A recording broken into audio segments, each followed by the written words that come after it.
The liberation of Nazi concentration camps is often remembered as a moment of pure, heroic salvation. We picture jubilant survivors and weeping soldiers in a scene of universal triumph. But the reality on the ground was far more complicated, violent, and morally uncomfortable. When the 45th and 42nd Infantry Divisions breached the gates of Dachau, they didn't just find prisoners. They found a level of depravity that instantly shattered the rules of war. In a sudden, explosive breakdown of discipline, the line between liberator and executioner vanished. This is the untold story of what happens when justice is taken into blood-stained hands. The Dachau Liberation Reprisals, April 29, 1945. For the men of the 45th and 42nd Infantry Divisions, the war in Europe was drawing to a close, but the most harrowing experience of their lives was only just beginning. As they pushed toward the perimeter of the Dachau concentration camp, the air grew heavy, thick with a stench that would haunt every soldier who caught a breath of it. It was not the familiar smell of cordite or wet earth. It was the sickening, sweet rot of death on a scale that defied human comprehension. Before they even breached the main gate, they found the death train. 40 boxcars sat on the siding, a mobile charnel house filled with thousands of emaciated, decomposing bodies. The site stripped away the last remnants of military detachment. Moving deeper into the complex, the trauma intensified. Near the coal-fired crematorium, they encountered pits of naked corpses and rooms stacked floor to ceiling with remains. This was no longer a battlefield. It was a graveyard of industrial murder. The GIs, hardened by months of combat, were suddenly confronted with a reality so depraved that it induced immediate visceral reactions: vomiting, sobbing, and an all-consuming rage. The volatility of the moment was sharpened by the fact that the war was not entirely over at the gate. While the bulk of the SS personnel had fled, a small contingent remained in the watchtowers, firing down at the approaching liberators. H Company of the 22nd Regiment tried to force a surrender through loudspeakers, but the guards responded with bursts of machine gun fire. A firefight erupted, short and lethal. In the chaotic heat of this engagement, the gate tower guards finally descended with hands raised in surrender. Yet, the atmosphere was poisonous with suspicion. One guard, pretending to capitulate, kept a concealed pistol gripped behind his back. When he made his move, he was cut down instantly. That singular act of treachery signaled to the Americans that the rules of conventional warfare no longer applied. What followed in the camp's coal yard was a collapse of discipline, born of pure, unadulterated horror. Outraged GIs from the 157th Infantry Regiment rounded up the remaining SS guards, lining them against a brick wall. The tension snapped when a 19-year-old machine gunner, pushed past his breaking point by the sights of the death train and the crematorium, opened fire. In those few seconds, the line between soldier and executioner blurred. Other guards were beaten or shot by liberated inmates who had spent years suffering under the same men now cowering against the wall. Lieutenant Colonel Felix L. Sparks arrived to find a scene spiraling into anarchy.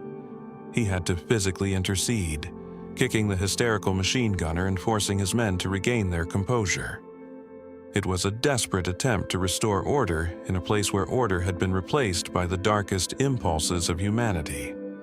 For decades, the narrative of this day has been shrouded in a mixture of trauma and myth. A 1986 book, written by a battalion surgeon named Colonel Howard Buchner, claimed that 25 German soldiers were executed, alleging that 346 of them were killed on the specific orders of Lieutenant Jack Bushyhead.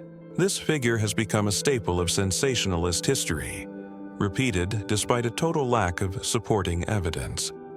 The reality, grounded in the U.S. Army Inspector General's official Whitaker report, tells a much different story. Forensic investigation of the coal yard, including the recovery of shell casings and the testimonies of officers like Sparks, confirms that the total number of guards killed during the liberation, including those who died in combat and the reprisal shootings, stands between 35 and 50. The specific number of summary executions in the coal yard was approximately 17. The physical evidence simply does not support the inflated, horrific numbers championed by those seeking to turn a moment of dark, reactionary violence into an organized massacre. The story of Dachau is not one of a calculated war crime, but a breakdown of moral and psychological barriers in the face of absolute evil. It was a moment where the overwhelming proof of the Holocaust met the raw, fractured psyche of the American soldier. By setting aside the discredited myths of hundreds of executions, we see the truth of what happened on that Sunday in April. A clash between the remnants of a genocidal regime and the fragile humanity of the men who ended its reign. It remains a stark, uncomfortable reminder of the toll that witnessing true depravity takes on the human soul. Psychological impact on liberating troops. When these American soldiers signed up to fight the Third Reich, they were prepared for the familiar brutalities of the battlefield. They understood machine gun fire, artillery barrages, and the tactical maneuvers of an invading army. But nothing in their training, or in the history of warfare they had studied, could have possibly prepared them for the silence of a concentration camp. This was not a war of movement or strategy. This was an encounter with the systematic, industrial-scale liquidation of human life. As the units pushed into camps like Buchenwald and Dachau, the soldiers were hit by a psychological wall. The sheer scale of the slaughter wasn't just a shock, it was a fundamental assault on their grasp of reality. Consider the medical staff from the 116th and 127th evacuation hospitals. These men and women had seen the worst of combat medicine, but they stood frozen, unable to process the evidence of human degradation laid out before them. Lieutenant Charlotte Johnson and Captain Franklin saw minds simply fail to assimilate the horror. Medic Harold Porter later confessed that the sights he witnessed in those barracks essentially offset his personality for the rest of his life. These were people who had seen soldiers blown apart by shells, yet they found themselves unable to speak or even cry in the face of these hollowed-out, skeletal survivors. The moral injury here was profound. It wasn't just about witnessing death, it was about witnessing the total erasure of humanity. This deep-seated, paralyzing shock inevitably bled into the battlefield conduct of the infantry. Normal military protocols, which functioned perfectly well in a traditional firefight, collapsed completely under the weight of this trauma. The informal no-prisoners stance that emerged in several units wasn't just a calculated tactical decision. It was a psychological survival mechanism.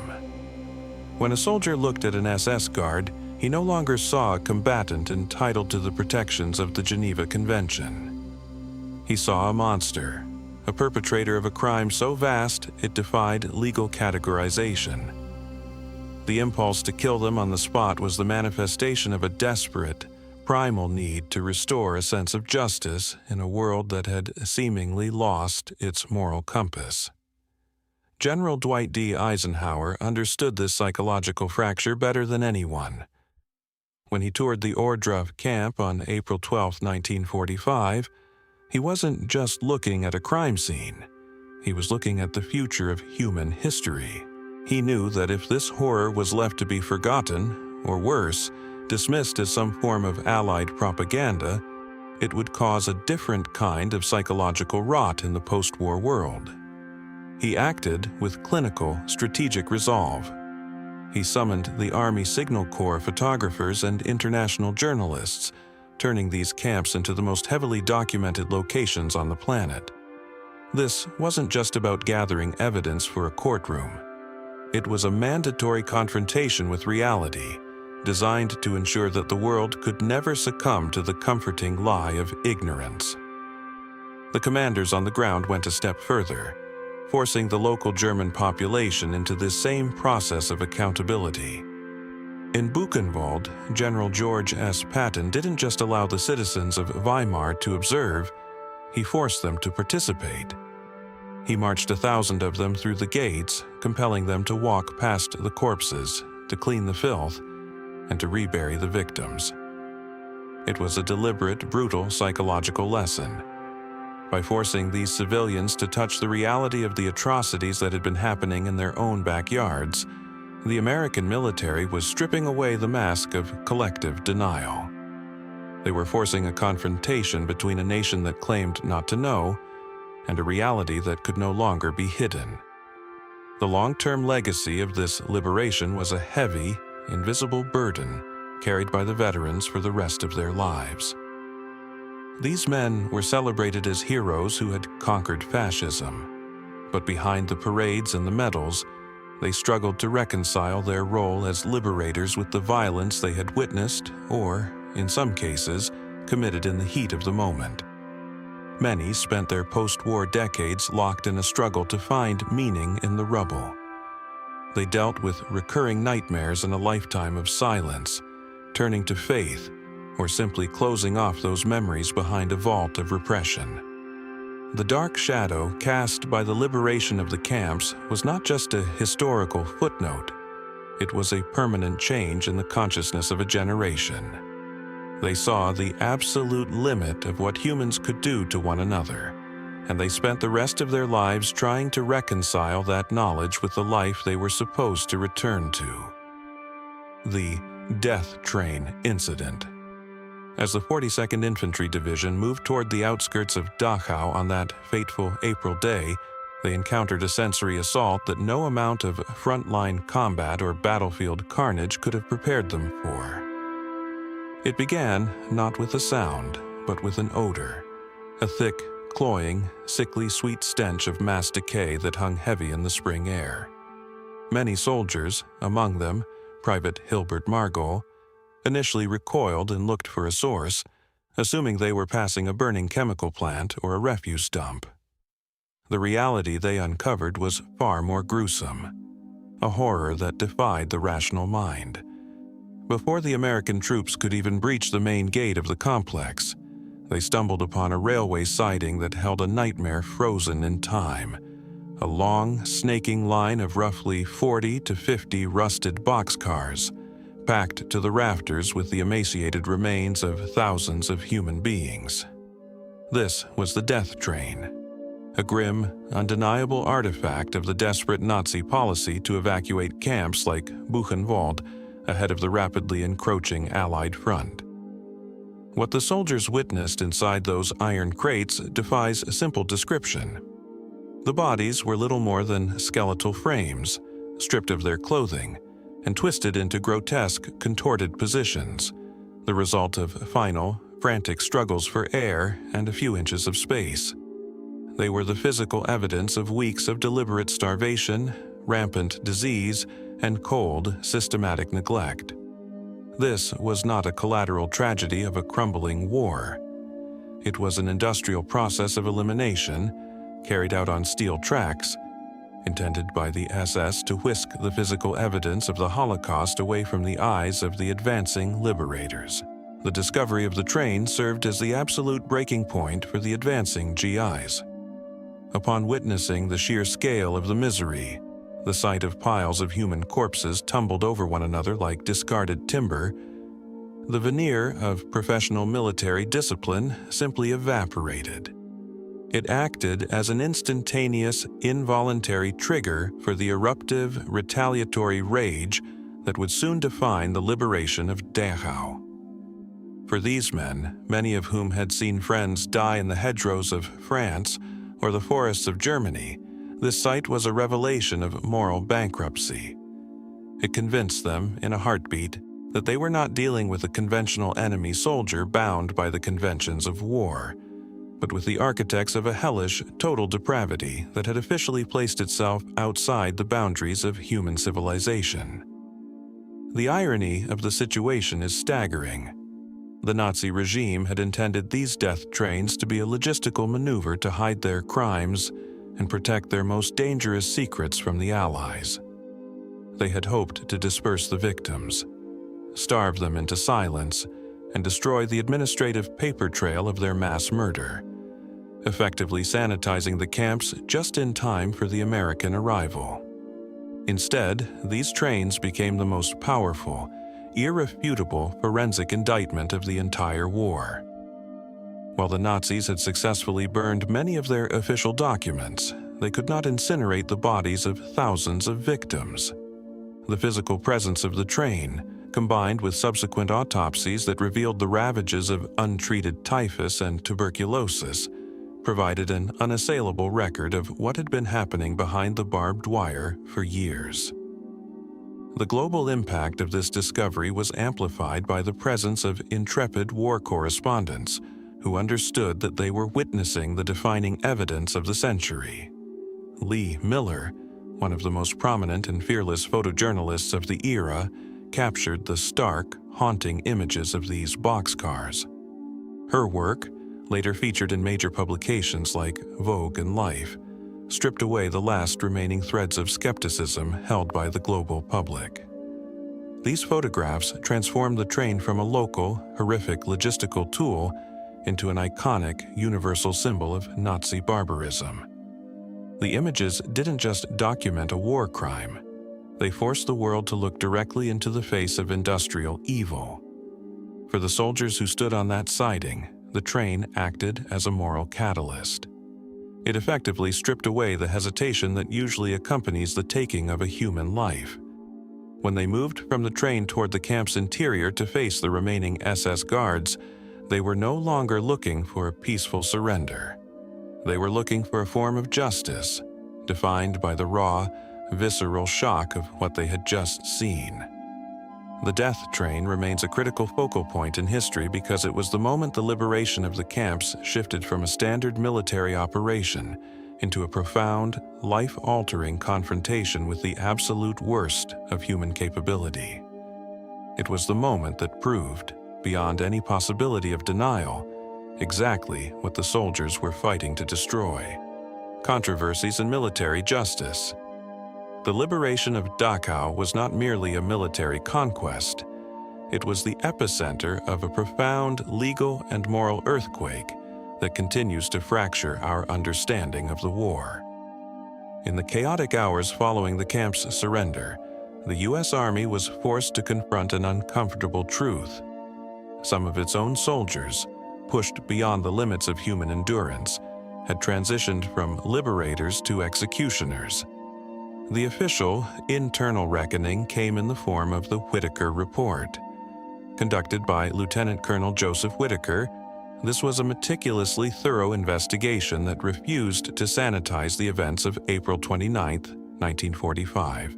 Whitaker's findings were unflinching, documenting clear violations of military regulations regarding the treatment of prisoners of war. He recommended full courts-martial for 6 men, including figures like Lieutenant Jack Bushyhead, who was accused of ordering the summary executions in the coal yard, and Battalion Surgeon Howard Buchner, who was implicated for his failure to render medical aid to the wounded SS personnel. This investigation remains our primary forensic anchor in a sea of myth. When investigators conducted their sweep of the coal yard, they were looking for a massacre. What they found was a sobering, localized reality. They recovered 14 shell casings from .30 caliber ammunition, 15 from .45 caliber pistols, and a modest scattering of carbine shells. This evidence is cold, clinical, and precise. It points to the summary execution of roughly 12 to 17 individuals. A tragedy, certainly, but a far cry from the sensationalized mythology that would arise decades later. In 1986, Colonel Howard Buchner, who had served as a battalion surgeon, released a book titled Dachau, The Hour of the Avenger. It popularized a sensational claim that U.S. forces had executed 520 German soldiers. This narrative of a massive machine gun slaughter has been thoroughly discredited by subsequent historical research, yet it lingers in the public imagination like a ghost. When you compare the archaeological reality of the recovered casings against the fever dream accounts of hundreds of deaths, the discrepancy reveals something vital about the nature of trauma. It exposes how deep the psychological wounds of the GIs truly were, how the horrific sights of the camp warped memories, and how easily sensationalism can cannibalize historical truth. The deeper legal crisis centered on the status of the perpetrators themselves. Were these concentration camp guards, members of the infamous SS Totenkopfverbände, legally entitled to the protections of the 1929 Geneva Convention? The SS men, once in custody, aggressively demanded the status of standard prisoners of war, clutching at the international protections they had spent years systematically violating. The U.S. prosecution countered with a revolutionary legal argument. They contended that the SS was not a military unit, but a criminal enterprise. By participating in the machinery of industrial-scale genocide, they argued, these guards had effectively voided their own humanity under international law. This position was solidified by the evidence of atrocities like the Hebershausen Range, where these same guards had executed thousands of Soviet prisoners in direct violation of the rules of war. It became the bedrock for the Dachau trials, where prosecutors successfully argued that due process could not be a shield for those who had operated entirely outside the boundaries of civilization. The final chapter of this legal drama rests in the hands of General George S. Patton. When Patton assumed the role of military governor of Bavaria, he inherited the Whitaker Files, a powder keg of legal culpability that threatened to tear apart the reputation of the divisions that had liberated the camps. Patton's reaction was characteristically decisive. He confiscated the investigation files, reportedly oversaw the destruction of critical physical evidence, and summarily dismissed every single recommendation for court-martial. By this stroke of the pen, Patton buried the potential for a formal, public legal reckoning. His actions cast the entire incident into a state of permanent historical and legal purgatory. It leaves us with a haunting, unresolved question. Were these actions war crimes that demanded punishment, or was Patton's suppression a pragmatic recognition of an impossible moral landscape? By purging the records, he made it impossible for a court to weigh the legal rights of the SS against the profound moral injury suffered by the liberators. He essentially established a precedent that the emotional cost of judging these soldiers, men who had just witnessed the absolute nadir of the human experience, was a debt the United States Army refused to collect. The legacy of the Dachau executions is a gray area, where military necessity and administrative erasure collided. It forces a difficult conversation. Do some crimes exist on such a scale that they demand the suspension of the rules, or is the rule of law the only barrier between the liberator and the monster? The Dachau reprisals remain the most contentious and misunderstood chapter of the liberation, a dark, enduring reminder that in the shadow of absolute evil, the line between justice and vengeance can vanish in a heartbeat. Organizational order versus immediate chaos. The moment the gates swung open, the experience of liberation was a study in profound, visceral contrast. At Buchenwald, the American soldiers of the 6th Armored Division stepped into a facility that was, against all odds, under the control of its own prisoners. Under the leadership of figures like Hans Eiden and Otto Roth, an underground resistance network had spent months orchestrating their own survival. They had secretly hoarded information, sabotaged Nazi evacuation orders, and effectively neutralized the SS grip on the camp's administration. By the time the Americans arrived on April 11, 1945, the resistance had already mobilized armed groups, raised a white flag, and established a functioning self-governing structure that was serving meals and maintaining order. It is an anomaly of the highest order, a testament to the resilience of the human spirit inside a machine designed for death. Dachau, however, presented the exact opposite reality. There was no pre-existing, organized apparatus to hand over. Instead, the arrival of the 42nd and 45th Infantry Divisions triggered a wave of uncontrollable, desperate celebration among 32,000 inmates who were packed into a space built for a fraction of that number. These prisoners were not just liberated, they were deeply traumatized, disoriented, and ravaged by a rampant, lethal typhus epidemic. The camp was a powder keg of human misery, and the incoming U.S. forces found themselves struggling to contain the chaos even as they were trying to provide the most basic humanitarian relief. The logistical burden that followed was nothing short of a miracle of military organization. The 66th Medical Battalion and the nurses of the 116th and 127th Evacuation Hospitals faced a medical emergency that pushed them to their limits. In Dachau, they were fighting a daily battle against a disease that killed 400 people every single day.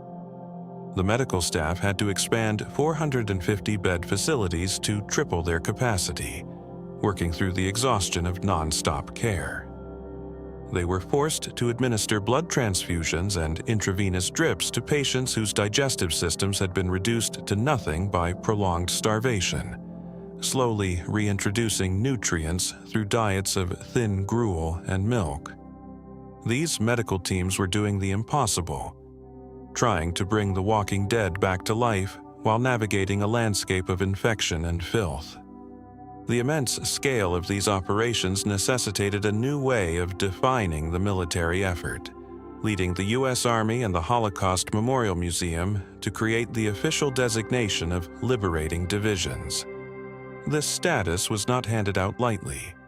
It was strictly reserved for the 36 divisions that arrived at these sites within 48 hours of the initial Allied encounter.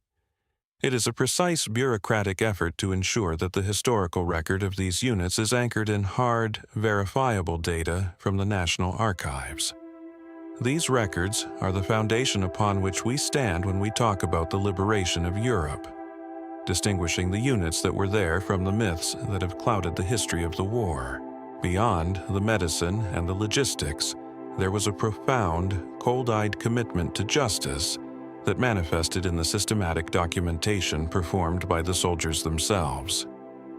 GIs were tasked with administering detailed questionnaires to every survivor they could reach, methodically identifying Nazi party members, collaborators, and specific perpetrators of camp atrocities. This wasn't just administrative busywork. This was the construction of the forensic framework for the Nuremberg and Dachau trials. By gathering names, dates, and specific instances of abuse, these soldiers were building the case against the Nazi state long before the judges even took their seats. This commitment to forensic record-keeping remains the ultimate weapon against historical revisionism today. In a world where the darkest chapters of history are frequently challenged by those who wish to minimize or erase them, the detailed questionnaires, the official unit records, and the photographic evidence gathered in those final weeks of the war serve as an unassailable, permanent shield. The liberation was not just about breaking locks and setting people free.